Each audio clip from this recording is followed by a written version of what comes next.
नमस्कार, मी ॲडव्होकेट शेखर रासवळकर आपले माझ्या विधी कक्षामध्ये स्वागत आहे। मित्रांनो, माझा आजचा जो विषय आहे तो आहे झिरो FIR।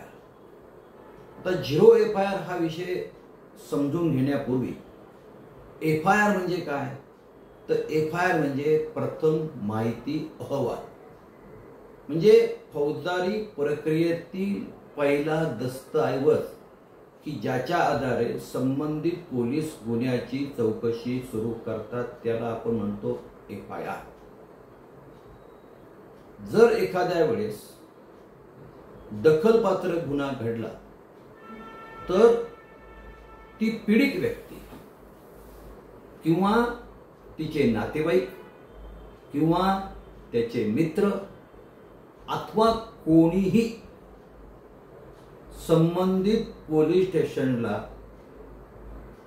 त्या गुन्ह्याची खबर देतात, माहिती देतात आणि मग ती माहिती ते पोलीस अधिकारी लिखित स्वरूपात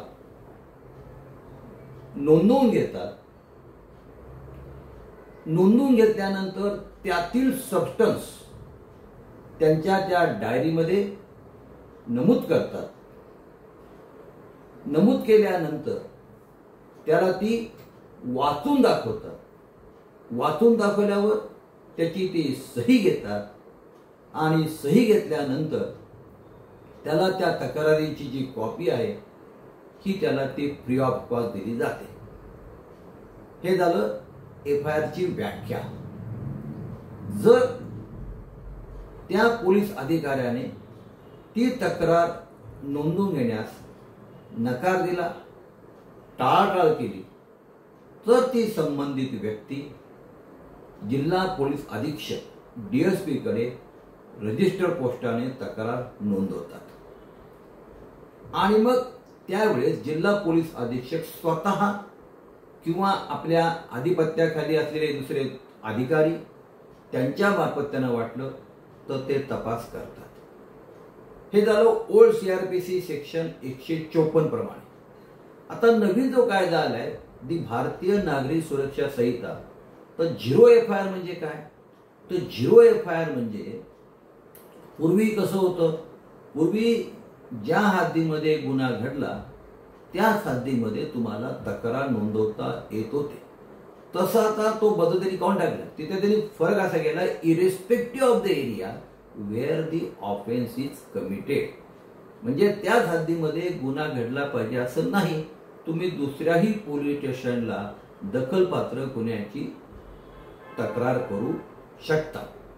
या पाठीमागचा हेतू सरकारचा असा असावा की महिला वर्ग असतात किंवा ज्येष्ठ नागरिक असतात, त्यांना त्यांच्या हिताच्या दृष्टिकोनातून त्यांनी ही प्रोव्हिजन केलेली असावी। दुसरा त्यांनी असा बदल केलेला आहे की जी तक्रार आपण ओरली करायचो तर ती तक्रार तुम्ही इलेक्ट्रॉनिक स्वरूपात सुद्धा करू शकता। इलेक्ट्रॉनिक म्हणजे काय, तर त्याची व्याख्या त्यांनी भारतीय नागरी सुरक्षा संहितामध्ये दिली आहे। पण तुम्ही जर इलेक्ट्रॉनिक पद्धतीने जर तुम्ही तक्रार दिली तर ती तक्रार दिल्यापासून तुम्हाला विदिन 3 days 3 दिवसाच्या आत तुम्हाला त्याच्यावरती सही करावी लागते। हा एक बदल आलाय। आणि तिसरा बदल त्यांनी सांगितलंय की प्राथमिक चौकशी, प्रिलिमिनरी एन्क्वायरी, म्हणजे ज्या गुन्ह्याची शिक्षा 3 वर्ष पासून 7 वर्षापर्यंत आहे अशा गुन्ह्याच्या बाबतीमध्ये संबंधित पोलीस अधिकाऱ्याला जिल्हा पोलीस अधीक्षक यांची त्यांना पूर्व परवानगी घ्यावी लागते।